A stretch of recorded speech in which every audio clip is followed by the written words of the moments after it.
The Kansas City Chiefs 45 and the Detroit Lions 10 from Wembley Stadium, Sunday, November 1st, 2015. Ladies and gentlemen, for the second week in a row, the Kansas City Chiefs came out and played good physical football. We saw a lot of good things. We saw a ascending player in Eric Fisher at left tackle for the second week in a row. He shows that he's starting to grow as a left tackle and be a player that we can hopefully depend on for years to come. You know, I know it's like a small sample size. You may say, Shaggyshane, come on, man. Don't buy the Eric Fisher Kool-Aid. Don't be drinking it. And you know, the point is, I'm going by the last 2 weeks. That's all we have to go by. We have to go by the last 2 weeks because that's what we got. The Chiefs have won 2 in a row and they stand 3-5 at the bye. Well, we were hoping at the bye week when the Chiefs were at the bye, we were hoping maybe, 6-2, 5-3. You know, we're 3-5. And I got to give Eric Fisher his props. And with Alex Smith, you know, I'm a big Alex Smith critic. I'm one of many. I mean, who isn't an Alex Smith critic? We all are Alex Smith critics. You know, this is what Alex Smith does. When the defense is giving him the ball, he's going to make plays with his feet. He's not going to throw the ball down the field, and it's frustrating because sometimes he has to pull the trigger.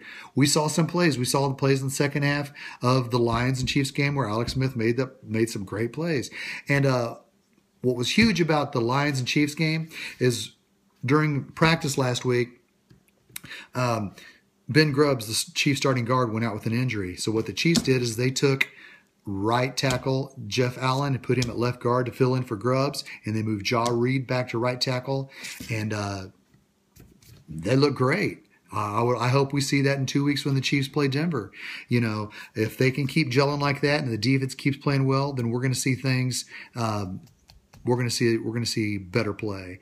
You know, the Chiefs have a bye now. They're 3-5 at the bye, as I mentioned. You know, 2 years ago when Andy Reid took over the Kansas City Chiefs, the Chiefs were 9-0. They won their first 9 games. They finished the season by going 2-5 and losing in the first round of the playoffs. Last year, the Chiefs were 7-3. They finished the season going 2-4, barely missing the playoffs. Now that the Chiefs have started this season at 1-5, they dug themselves a big hole to where they Chiefs need to go 7-1 the second half of the season to get a playoff spot. Is it impossible? Some may say it is. Can it be done? I think it can. You know, you may think, wait a minute, Shaggyshane, you're putting on the Chiefs homers. Have you been drinking the freaking Kool-Aid with the super fans? No, here's my point. The point is the Kansas City Chiefs have to go 7-1 the second half of the season. The Kansas City Chiefs need to go 7-1 into the second half of the season to finish 10-6. You know why? Because the Kansas City Royals are the 2015 world champions, and that eats at the crawl of Chiefs general manager John Dorsey, that eats at the crawl of Chiefs owner Chairman Clark Hunt, that eats at the crawl at the Kansas City Chiefs, who just flew back from London. They flew back from London, and then they flew back to the stadium. And what did the Chiefs players see when they got back to the stadium? They saw 500 Kansas City sports fans waiting for the Kansas City Royals to come back with their world championship title. That eats at them. That eats at the Chiefs because this town is freaking football crazy when the Chiefs are successful. I know. I was a Chiefs season ticket holder for 21 seasons. The freaking Chiefs fans are freaking diehard and they're true and they're freaking loyal and they're loud. You know, the Royals fans are as well. Hell, I'm a Royals fan. I'm a Chiefs fan. But my point is the Chiefs need to go 7-1 the second half of the season because of the fact that Kansas City Royals are the world champions. The Chiefs have 2 weeks to get ready to play at Denver. They got 2 weeks to get this team ready to freaking shock the world by going into Mile High and stealing a victory. And you know what? Don't be shocked if the Kansas City Chiefs go into Denver and win. Am I predicting it? No. But I won't be shocked if it happens because this team's playing better. And like I said, and like I will keep saying, this is the Royals being the world champions. You know, it's competition. And like I mentioned a couple times already, ESPN Sal Paolantonio and Trent Dilfer predicted the Chiefs to be the AFC champions and the representatives of the AFC in the Super Bowl in February.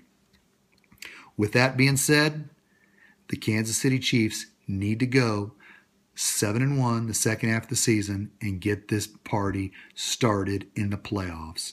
Can it happen? Why not? Will it happen? It has to.